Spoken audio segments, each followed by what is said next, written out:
Remove the rear cover. Insert two AA batteries.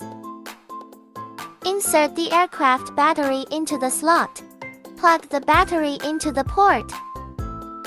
The drone is powered on. Long press the power button to turn on the device. Note, calibration must always be carried out on a level surface. Shake the aircraft to reset the pairing status. Long press the pairing button to repair. Light button, used to switch light colors. Speed button, with 3 adjustable speed levels. Mode button, with 3 flight modes available. Pull down the joystick while pressing the unlock button to unlock it. Press the unlock key again to lock the device.